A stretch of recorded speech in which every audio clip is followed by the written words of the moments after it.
Alia, if you can add it to YouTube, that would be great. I can't.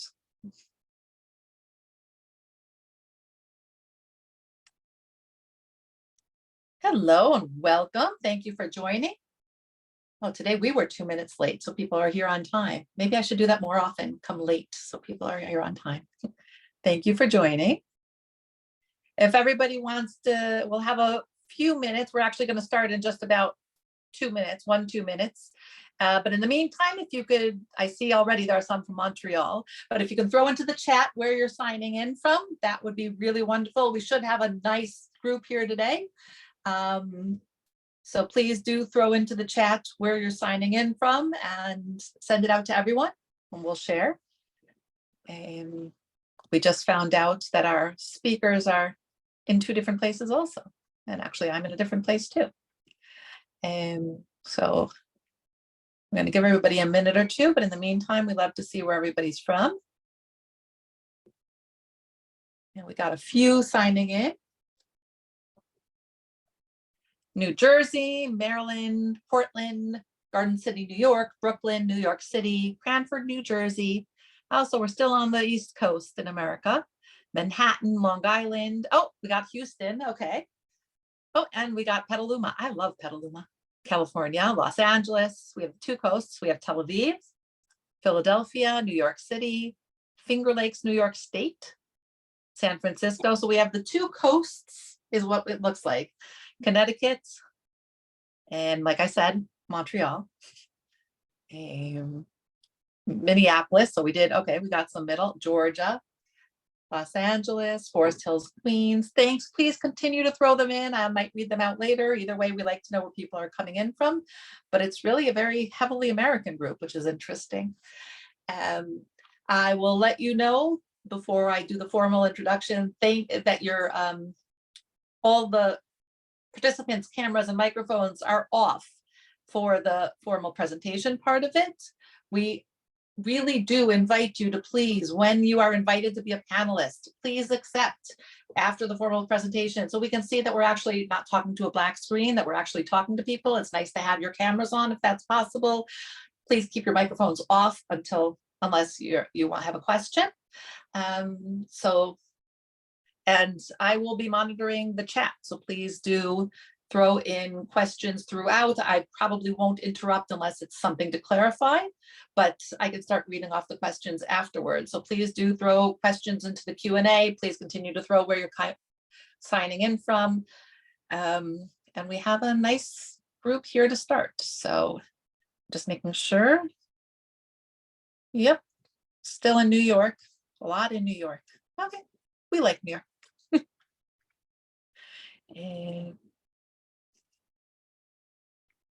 Okay, let's see. So if we're okay to start, I am going to say, on behalf of the American Sephardi Federation Institute of Jewish Experience, we are really excited today to have this program on the synagogues and cemeteries of Italy. The exhibit that was created and curated by Andrea, right? Did I say that right? Morpurgo, I practiced. Andrea Morpurgo and Amedeo Spagnoletto. And it really offers an in-depth approach to the architecture, rituals, and roles played by both synagogues and Jewish cemeteries. And I always love that a Jewish cemetery is called the place of life. And I'm sure it'll be mentioned at some point. So quick introduction, because we want to go over to them. Andrea Morpurgo is an architect and architectural historian. He graduated in Venezia, then moved to the Netherlands, where he earns a Master's of Excellence in Architecture in Rotterdam, and later a PhD in History of Architecture and Urban Planning at the Polytechnic in Turin. He is author of the book, The Jewish Cemetery in Italy, History and Architecture of an Identity Space, and professor of the Synagogal Architecture course of the 3-year university diploma in Jewish Studies, promoted by the Union of Italian Jewish Communities, and member of the board of the Foundation for Jewish Cultural Heritage in Italy. Amedeo Spagnoletto is the director of the National Museum of Italian Judaism and the Shoah. He is also a sofer and the Jewish ritual scribe. Oh, sorry, a Jewish ritual scribe. That was what a sofer is. From 2017 until 2019, he was chief rabbi of the Jewish community of Florence. And right after that, he did some presentations for us. So make sure to go back on YouTube and make sure you see some of the recordings that he did for us. From 2011 until 2019, he was teacher of Jewish law principles, exegesis, and Bible in the Jewish Studies degree of the Union of Italian Jewish Communities. And I am going to hand the floor over to our curator. Indeed, to me, not to Andrea Morpurgo. I begin, and after I give the floor to Andrea Morpurgo. Nice to meet everybody. I think that several of you didn't visit our museum yet, and so I wanted to introduce myself with a general introduction about our museum. As you know, we are in Ferrara, so several of you are from United States, but perhaps few people are also from Italy. Only 3 days ago, we made another in English presentation of it, and we have a lot of people coming from all the part of the world, and was very, very nice. And so I really appreciate a lot, and I'm glad to welcome you to this presentation of our museum, and especially about our exhibit focused on the synagogues and the cemetery in Italy. I want to spend a couple of minutes just to introduce our museum, sharing the screen with you, if it's possible. Yes, it's convenient by the beginning.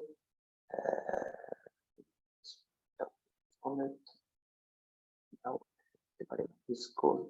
It's right now. Same condition. I can share. Come si fa, Andrea, quando proprio sei in condivisione schermo sta sopra la parte in cui c'è scritto dalla presentazione dall'inizio? Che se io vado sei in condivisione schermo non la vedo? Niente, non si fa. Ok, I must to use the slides like they are. Okay, House of Love, Synagogues and Cemeteries in Italy. As you can see, this is our building here in the center of Ferrara that originally, as you can see by this picture that give you a glimpse on the surface of our space, you can see one big building. This building was originally a jail, the prison of the city of Ferrara. That was a prison during all the last centuries until the 1996, and after was abandoned this building until the construction of our museum in it. And close to it are supposing to be built other buildings. And meanwhile, as you can see, we have a big garden that is composed, is called the Garden of the Questions. That is like a labyrinth where the people and the students can come and to ask to themselves questions about the Judaism, and they receive the proper answers about them. And inside this building, we are organizing our exhibition. The inauguration of the Jewish Museum in Ferrara was not so far away. It was at the end of the 2017. At the end of the 2017, on December, we had the inauguration with the first important exhibition. What happened? Okay, sorry, but they all told me. Okay, like this is better for you. I didn't know that was there to click, and now you can see better than before. This is our museum, and the first important exhibition inaugurated at December of the 2017 was based on the first 1,000 year of the settlement of the permanence of the Jewish people in Italy. Our museum is dedicated mainly to the presence of the Jewish people in Italy during the 2,000 years around, without interruption. And so we organized 3 important exhibitions as prefiguration of the permanent exhibition of our museum, focused on different segments of the presence of the Jewish people in the peninsula of Italy. The first of them began by the beginning of the concept of the monotheism, as you can see by the pictures, and after go through the diaspora and coming of the Jewish people here in Italy, in Roma, at the beginning, and after through all the territories of Italy. It's interesting to highlight that the inauguration of our exhibition and our museum was at the presence of the President of the Italian Republic, Sergio Mattarella.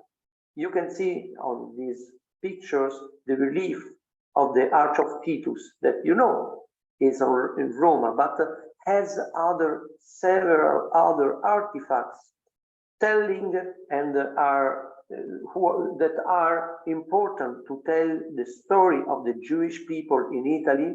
We had we made replicas and we put inside our museums, of course, at the side of other original elements, not like the relief of Arch of Titus. Of course, we couldn't put here in real. We have an important replica that is old of almost 100 years. Was made this relief at the beginning of the 20s of the last century, and was conserved in Roma, and the President Sergio Mattarella wanted to be put in our museum. The second important exhibition, called The Renaissance Speaks Hebrew, was focused on, as the title says, about the Italian Renaissance. As you can see, many depicting pictures and artists made their work, the important work, utilizing and inspired by a Jewish concept and Jewish writing properly. And on the second exhibition, we had this at our museum. Important paintings coming from several places in Italy were held here in our museum for this important exhibition. The third exhibition was dedicated to the large period of the ghettos in Italy, beginning by the first ghetto that was opened in Venice at the beginning of the 16th centuries, through the important ghetto of Roma that began in the 1555. We represented and told the 300 years when in almost every cities in Italy, with only the remarkable exceptions of Livorno, Leghorn, and Pisa, the Jewish people were forced to live inside a specific quarter, limited by wall and doors. Some pictures about the previous exhibition, and after so we opened this important exhibition called Case di Vita, Houses of Life, that remark the important way of calling the cemeteries as Bate Chaim among the Jewish people. Our thought was that besides the cemeteries that are called Casa di Vita, Beta Chaim, also the synagogue represented a real way of living and a life way of surviving for the Jewish people in Italy as well in other places. And therefore we enlarged, we widened this way of calling Case di Vita of the cemeteries also to the Jewish synagogues, and together, and as Andrea Morpurgo will will tell you immediately, are together a real space where the life of Jewish people in Italy was alive and was remarkably transmitted by one generation to the other. Now I want to stop and to give the floor to Andrea Morpurgo for a brief clip that we have about our exhibition, and after he will tell you about the concept and the principles of our exhibition, and perhaps at the end I want to give you some example of real artifacts that are represented and displayed in our exhibition. Thank you for a moment, and I give the floor to Andrea. Thank you. Thanks, Amedeo. Okay. Okay, good afternoon or good morning, everyone. And thank you for being here with us. And let's start, as Amedeo said, with a short video about this position.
Okay, I try to share now my presentation.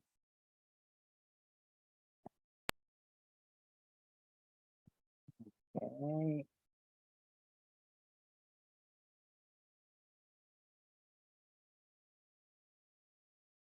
Okay, good afternoon again, everyone. It's a great pleasure for me and Amedeo today to present to you the exhibition Houses of Life, Architecture of Synagogues and Jewish Cemetery in Italy, which for the first time offers the general public an overall picture of the very rich heritage on synagogue and Jewish cemeteries in Italy.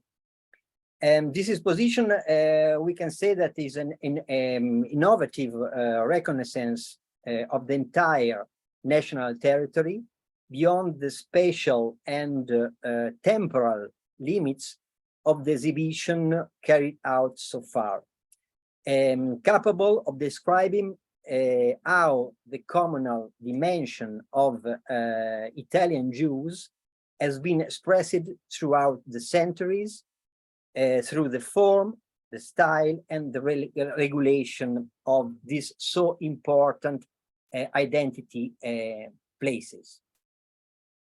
Reviewing large and really famous communities like Rome, like Venice, like Trieste, and no less significant small communities, the exhibition allows the visitor to understand, first of all, how on the one hand, synagogues and cemeteries responded to functional needs, and on the other hand, how they are so important in the history to define symbols, values, and aspects of identity as much communal as individual, especially after the emancipation. Moreover, in order to reach the horizon of the exhibition offer, the exhibition doesn't not limit itself to describing the architectonical and urbanistic dimension, but also put a lot of importance about the social, the economic, and religious dimension. The latter being essential for understanding how rituality and different liturgies have over time determined or strongly influenced Jewish synagogues and cemetery spaces. The exhibition is structured through the development of two major thematic frameworks that are in turn divided into a series of sections. And the first thematic framework is devoted to synagogues and describes the evolution that this architecture have had over time and the multiple function of the synagogue, a place of prayer, of course, but also a social center, an administrative center, and a center especially of study and education. Starting with the ancient synagogues of the Roman era, especially the synagogue of Ostia Antica, highlighting how the Italian territory was the place, we can say, that where the experience of the synagogue architecture took its first step in the European sphere. We come to the medieval and ghetto area schole, which also, because of a visibility they needed toward the urban public space due to the restriction imposed on them, were often characterized by extremely rich interior, especially with the use of Baroque style.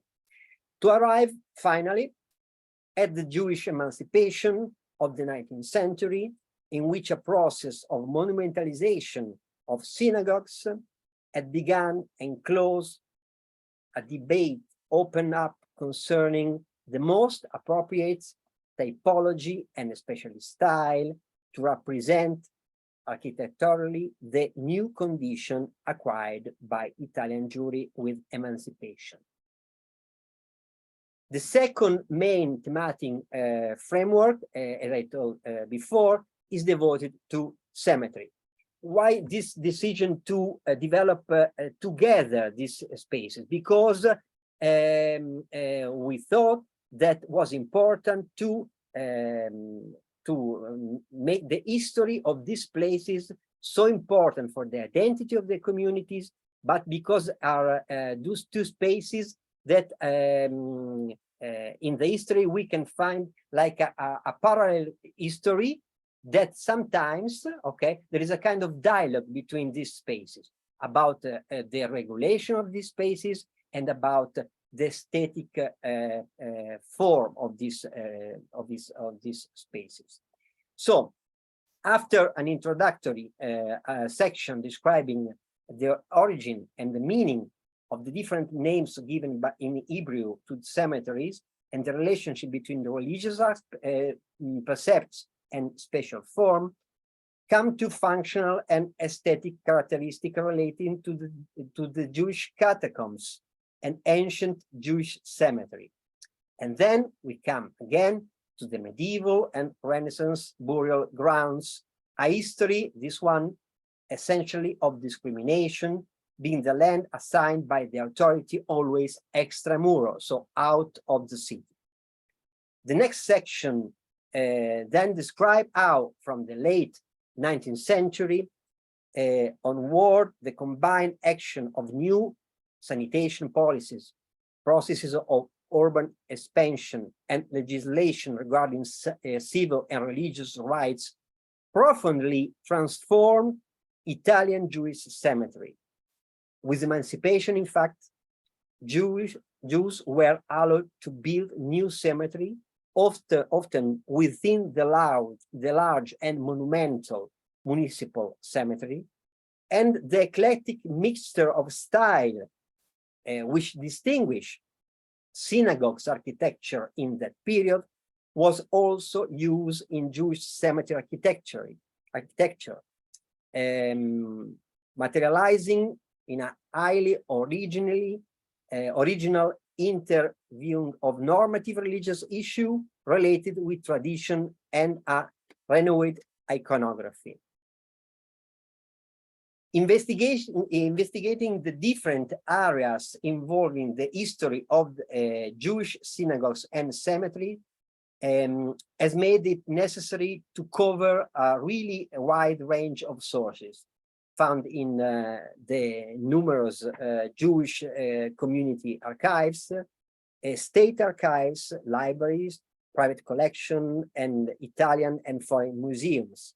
And this has made it possible to arrive at the selection that we propose in this exposition of objects that focus primarily on their narrative significance, as well as, in some cases, their artistic values. So now I show you some examples after Amedeo described other examples.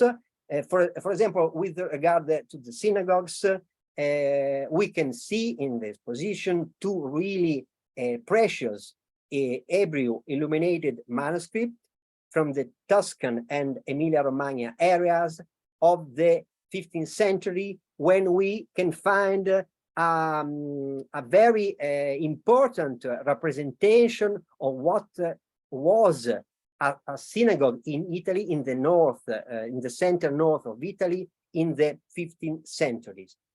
And another object really important that we expose in this position is this on the right, this ancient Aron ha-Qodesh from the late 17th centuries from the Vercelli Synagogues.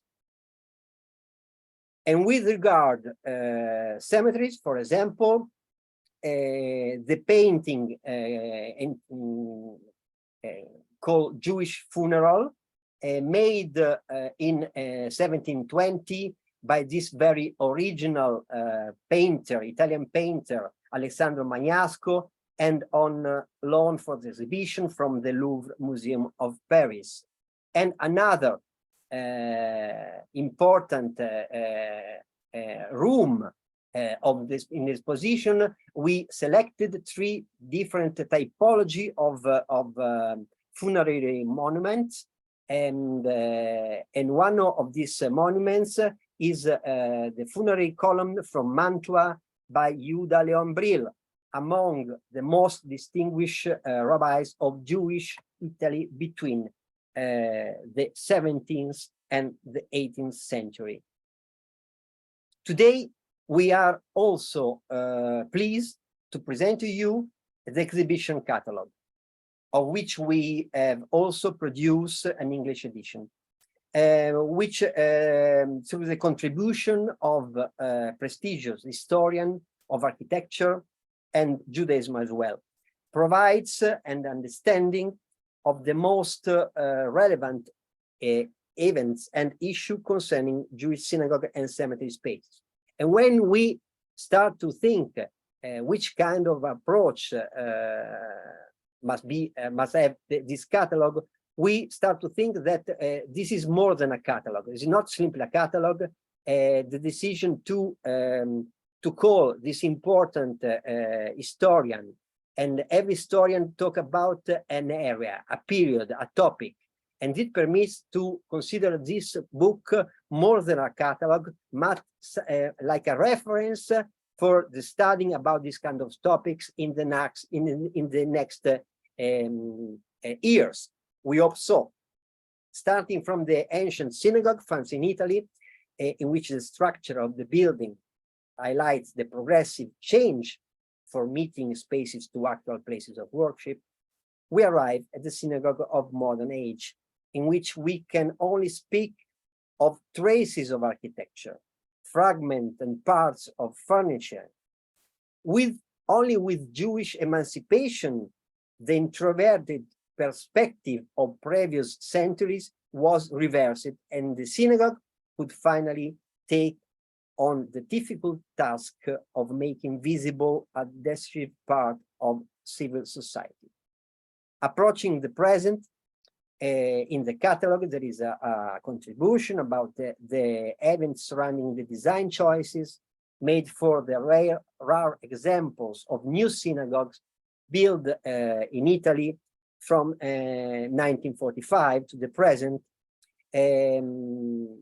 because after the war, more numerous cases of reconstruction of early building destroyed or damaged during the World War II, and some example of new synagogue. Emphasizing the importance of the non-typological but performance and communal character of Jewish prayer space found in synagogue built over the 2 millennia of the diaspora is the topic of another essay written by architect Luca Zevi, and we're proud to present other two contribution about two differently important elements of synagogue space. One is the evolution from antiquity to emancipation on the Aron ha-Qodesh form of the synagogue in Italy. And the other one is the religious and architectural dimension of woman's matroneum, so the woman's space within the synagogue. With regard to the cemetery, the main functional and aesthetic characteristics of the Jewish catacombs found in Italy are initially described in the catalog, continuing again with the theme of transformation of Jewish burial spaces in the early Middle Age, and then arriving at the description of the architectural features of the Jewish cemetery in the age of the emancipation. The far from an ambiguous relation between the role of the rabbi and the architectonic space of the synagogue and cemetery is investigated in another original contribution, and we also asked another friends to and prestigious historian to write an essay about how the Italian cinema as represent Jewish architectonic heritage highlights how through the language of film an attempt has been made to trace the complex contours of specific historical, social, and existential contexts. So this is a brief description of the characteristic of this position. In conclusion, therefore, it's only remained for me to invite you to visit, if it's possible, to invite you to come in Ferrara to visit the exhibition, and it's a great pleasure at this point to leave the word to my co-curator, Amedeo Spagnoletto. Thanks.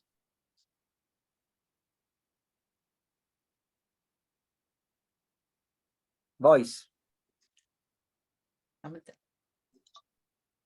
And to share your screen, please, in order to give me the chance of...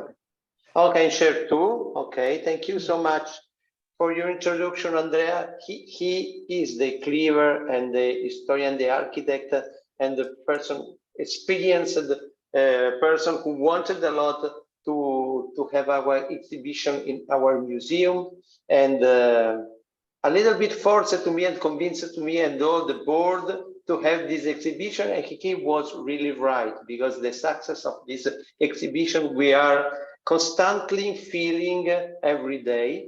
And but my role was also to always think about our role and our task towards the students, people of our visitors.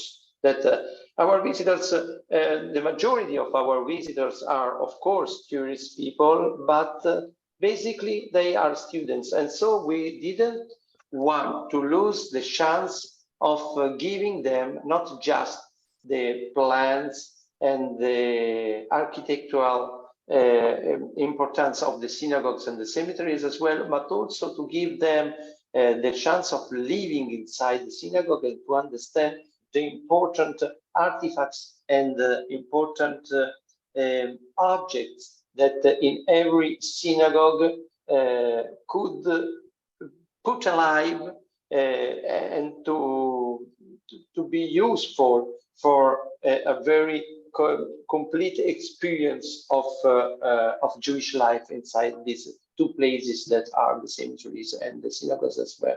And therefore, we put around the path of our exhibition important items that I want to share with you shortly, with just a couple of minutes perhaps, but to give you an introduction of them that, in my opinion, are very, very characteristic and important.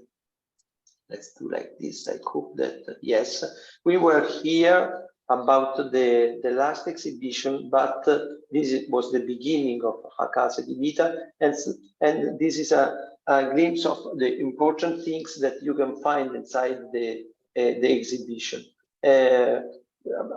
You know that, okay, let's begin by here. The first problem was, as mentioned by Andrea Morpurgo, was how we could give the sensation of the internal in the synagogues of the Middle Ages.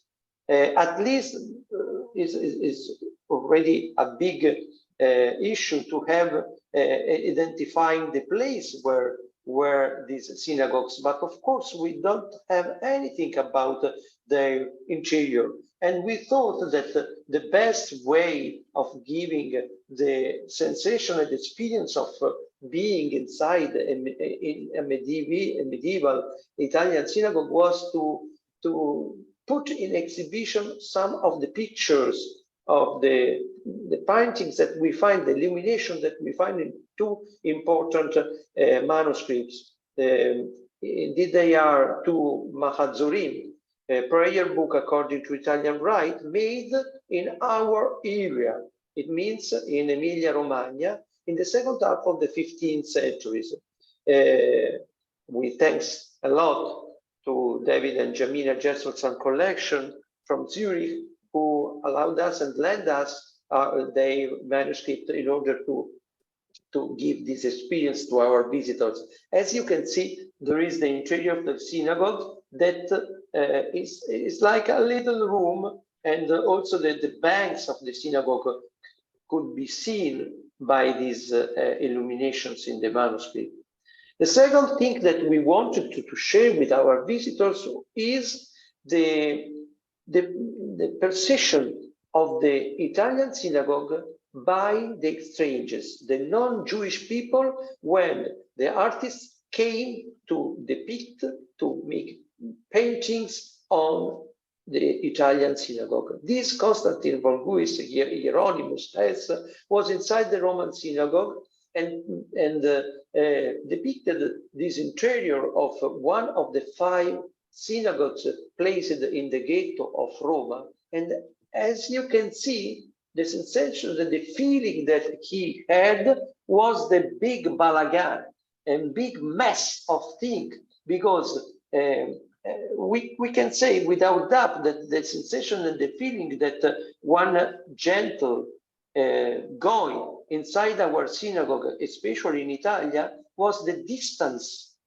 of sounds, of gestures that there are between the prayer inside the church and the people inside the synagogues. And we can feel this feeling that he had from this interior the painting of the Italian, the Roman synagogue.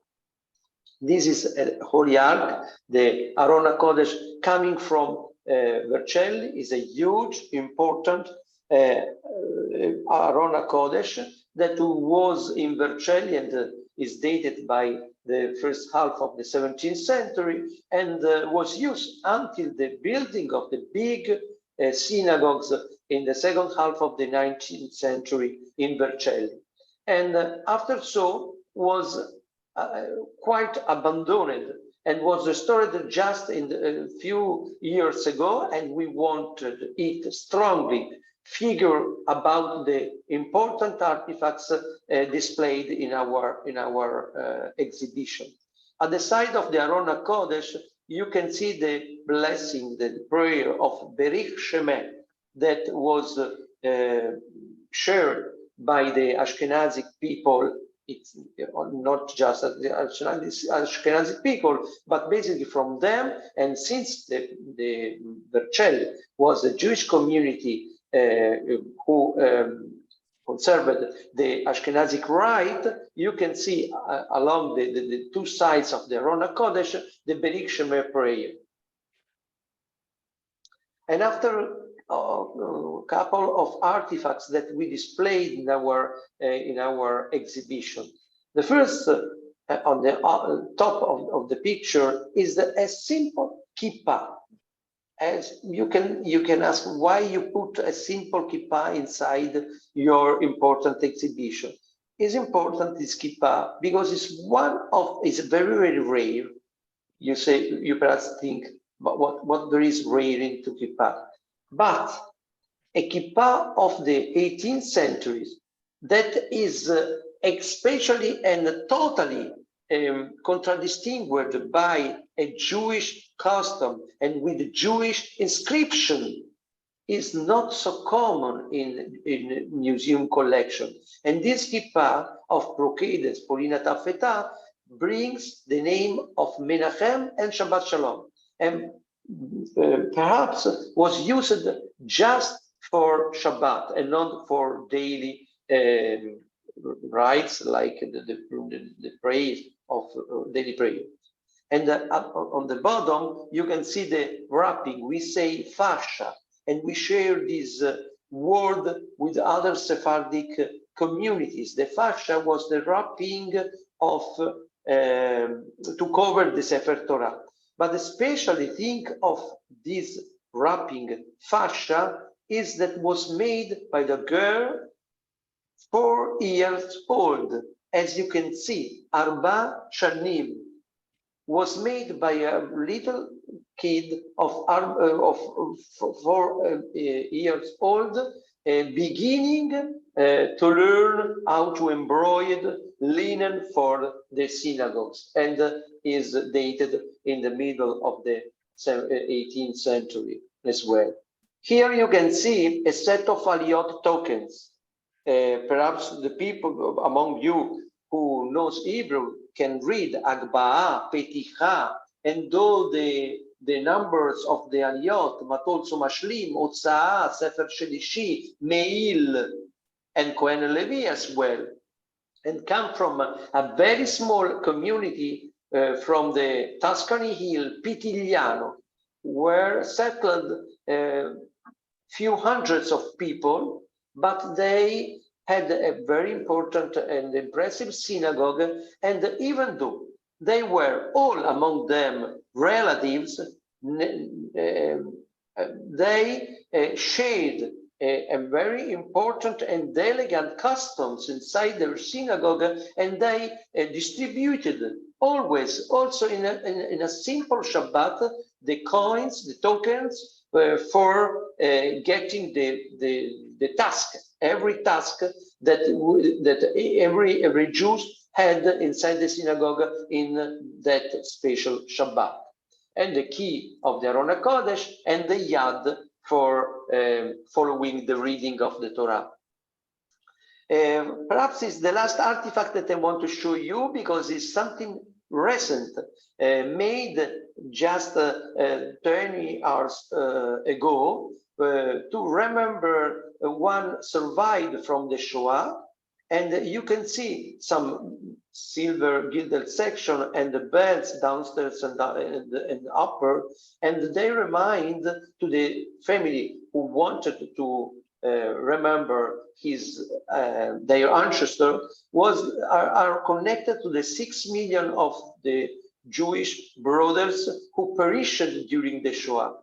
And the oaks, the couple of oaks that are indeed rimonim, represent these survived people that could survive the camp after the 16th of October, when more than 1,000 Jewish Roman people sent to the death camp in Auschwitz. And so this represents also the resilience of the people of the Jewish communities in Italy after the World War II, in order to maintain their tradition and to concept and to think about their synagogues as also the place of remembering their ancestors, with an always behind the view to the history and to the tragedy, but also looking forward for a Jewish eternal life inside the Jewish communities in Italy. There are other pictures, but I think that we don't have enough time to show you and to comment each pictures, also because some of them were already mentioned by my friend Andrea Morpurgo, and therefore I stop me here, and me and Andrea as well are ready to answer your question, and to thank you for the patience of hearing our bad English. Thank you so much. Can I say only one thing more? Of course. That is quite important, because, okay, in the exhibition, as we told, you can see more than 90 objects, and of course a text that describes every object, and of course text that describe the different section of the exposition. But we decided to use a lot quotes, because quotes are really important to describe, to listen the voice of the people that live in these places during the time. So, for example, we use a quote of Maimonides that describes the difference, the architectonical difference between Ashkenazi and Sephardi synagogues. And after the emancipation in the 19th centuries, for example, the proud words used by the leaders of the Jewish community to make it the inauguration of this new temple, Israelite temple. But there is another point that is very important, that is the contribution of literature, of author, that they use a lot their art to write, to describe, to have this kind of narrative capacity about these spaces. Of course, quotes by Primo Levi, or of course quotes by the famous Triestine poet Umberto Saba, but the museum is in Ferrara, and the most important writer of Ferrara is the famous Giorgio Bassani, and his famous book Il Giardino dei Finzi Contini. And is really important to underline that one of the most beautiful pages wrote by Bassani are related about these two spaces. about the synagogues of Ferrara and the old cemetery of Ferrara. To describe the sense of community and individual memory of family or familiar memory of his childhood, Ferrara is Jewish spaces are absolutely really important topics developed by Giorgio Bassani. So this is another element that I think could be another reasons to come to Ferrara, because in some way you can go inside the exposition, you can see these incredible, beautiful objects about Italy, and you can go out of the museums and immediately you can find this architecture in the city, and not one city, not really important, but Ferrara is one of the most important Jewish city of Italy. Thanks. Thank you. So I know that Rachel and Amedeo have both been answering questions all along, but I'm not sure everybody saw the answer about the significance of why the museum is in Ferrara. I don't know, Rachel, if you're open to saying it out loud or not. One of the questions that was answered, so I'm just going to read the question and answer, was when were the coins from? And Amedeo, you said the coins were probably made the last decade of the 19th and or the first decade of the 20th century. And then there was a question here, and as you're answering the question, I'm going to invite people to open their, oh, Rachel, if you can answer it out loud, that's better, but it's up to you. Hi. Hi. Hi. I'm the press office of the museum, so I'm not a good speaker, but I wrote about the MEIS, why the MEIS is in Ferrara. Ferrara is one of the most important, one of the most important and ancient Jewish community in Italy. And it's also important because when the Spanish and Portuguese Jews were expelled from Spain and Portugal, Ferrara opened his doors to the people, and so it's really important. The city was always open to the Jewish community, and also the people from Ferrara know very well the heritage of the Jewish people in the city. When you ask to the people from Ferrara, you know about the Jewish community of your city, they always answer, yes, we know, and they are really interested about the Judaism. So this is why, and you can find more about the Jewish history of Ferrara on our website, MEIS.museum. And also we hosted an exhibition that is called Ferrara Ebraica, Jewish Ferrara, and we made a website entirely devoted to this story. I write the address in the chat. I don't know if Amedeo want to add something more. No, that's fine. You gave an answer very complete. That our is the National Museum. There are several Jewish museums all over Italy. And there are important also in Venice, Florence, Italy, Rome. But the government wanted to have the National Jewish Museum in Ferrara, both.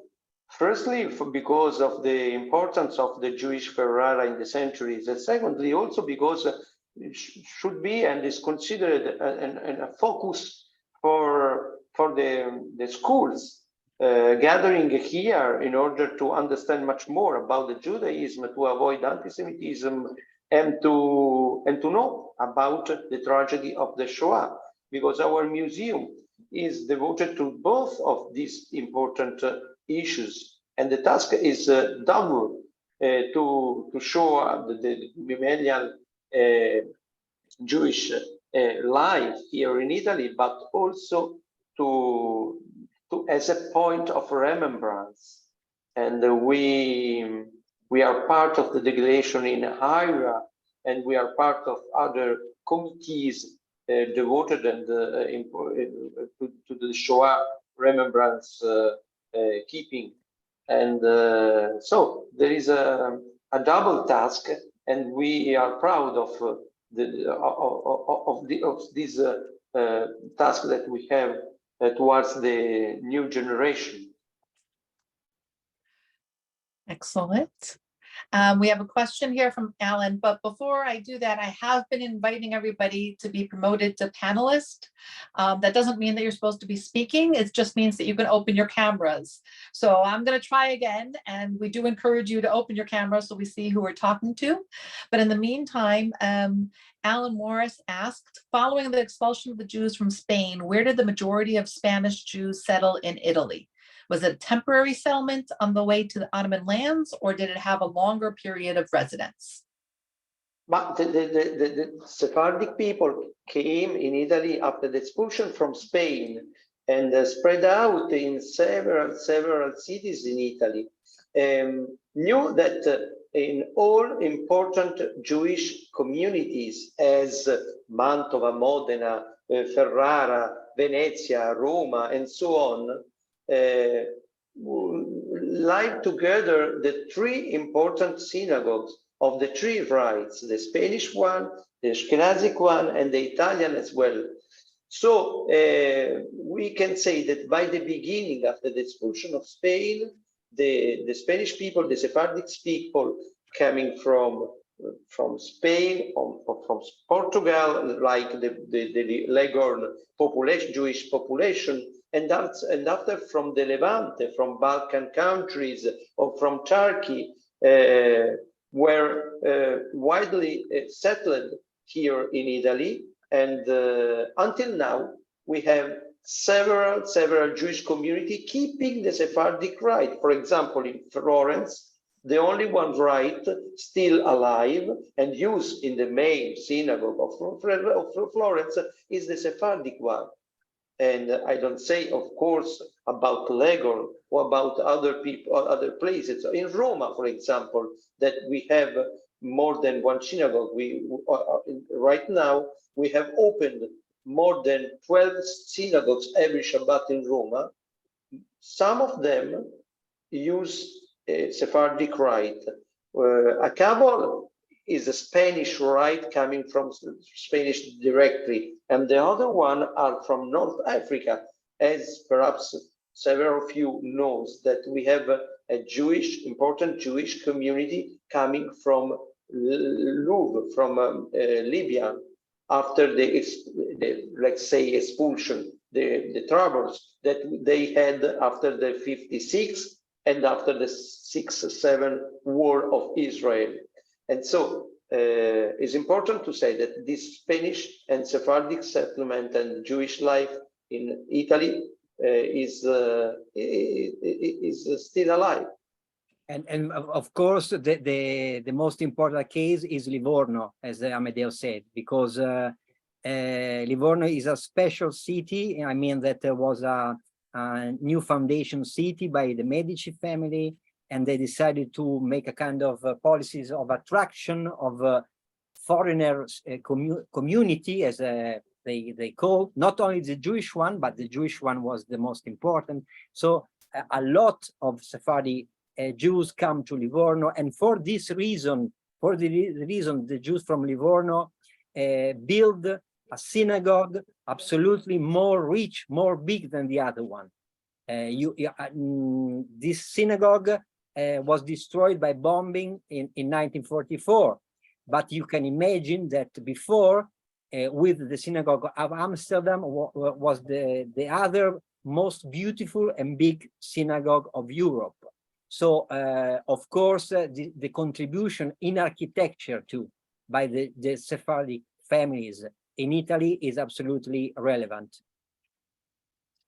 And based on relevance, Christy had a question.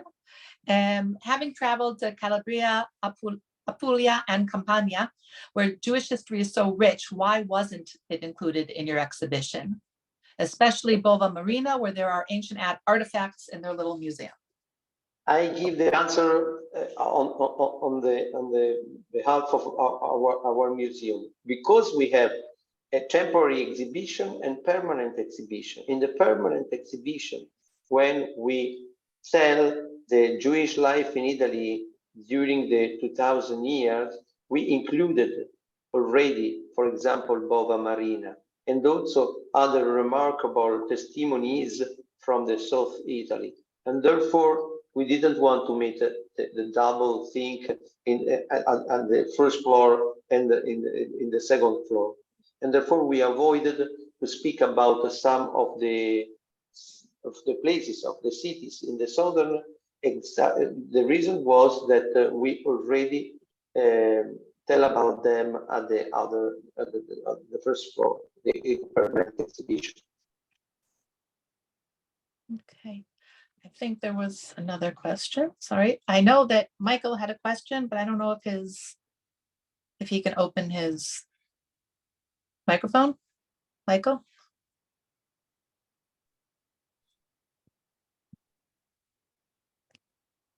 Nope. Okay, we have a thought of Arlene. I'm in on the guy's name. Yes, since the Spanish Jewish people were brought up, has there been, or is there, how is the presence of Judaismo, Ladino, Spagnoletto in Italy? Yes. The Ladino Spagnoletto is not spoken anymore by anyone of the Jewish people in Italy. Remained until the end of the last century in Livorno, where the Jewish community continued to speak and also to write Spanish along a couple of centuries until the 19th century. But right now, we were not among the Jewish community as in the Balkan or as in Turkey, where they continued to speak generation to generation the Ladino language. I think that also among the Livorno Jewish people, they left it after 3 or 4 generations and kept the Spanish language for the documents and for other occasions. But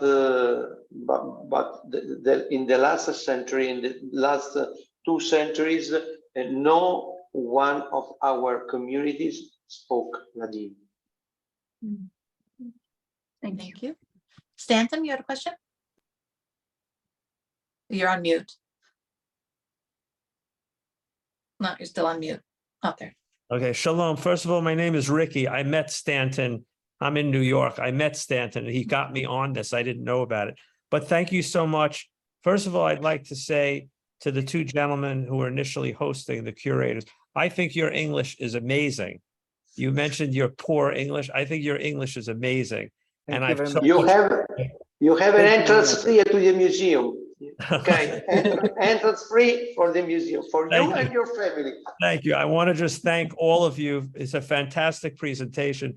I just want to ask 2 questions. Number one, when did the museum open? I got in late. I may have not heard. Number one, when did it open? And number 2, am I correct in assuming that when you say unbroken Jewish community, that does not include the period of the Shoah? Not really. First of all, we opened the museum, we inaugurated the museum at the end of the 17th of, it means 6 years ago. Okay, it's a very recent museum. And between these 6 years, think that we have 2 years of pandemic that we forced to be closed. So our museum is very, very young. And in 4 years, putting out the years of the pandemic, we had several exhibitions and the attention of all the country, firstly. Secondly, not why you put out the period of the Shoah. The Jewish communities were in clandestine, of course, but the life of the Jewish people remained, and there was also during the period of the Shoah opposite. I would say, and I am witnesses of this, that also when the Jewish people were hidden during the period of the Shoah, they remained very, very close to their tradition. And there were people, among them also rabbis, that even though was prohibited to lead prayers and in the synagogues, they nevertheless opened the synagogues and leaded the prayers in special occasion, because they felt so much the necessity of living Jewish life, even though the Germans were around the city. Thank you. Thank you. There was another question, which is not I guess it ties into the exhibit, because you mentioned that part of the idea of the museum is to combat anti-Semitism and to understand. So the question was if anti-Semitism is rampant right now in Italy, as it is in much of Europe. Yes, of course. Our task is to combat the anti-Semitism, and we are living now a recrudescence and the rising of anti-Semitic declarations sometimes, but our government plays an important role against these fringes of people, and we hadn't any very important damages or other bad thing in Italy, but we are always very, very warning to the fact of the rising of anti-Semitism everywhere in Europe is a fact. It's not a thought of the Jewish people, and we have to fight against this situation, bad situation. Thank you. This just makes me want to come visit. I'm sure I'm not the only one here that just wants to get on a plane right now, but it's really great to also see everybody saw in the chat that you can see the program from the exhibit, the catalog from the exhibit. Rachel, you might want to put it into the chat again if you don't mind. And we'll also send it, if you send it to me, I'll send it in an email, in the follow-up email. So thank you all very much. Thank you, especially Andrea and Amedeo, and thank you, Rachel, for chiming in as well. And thank you all for participating. Have a great rest of your day wherever you are. Bye. Bye. Bye. Thank you. Thanks.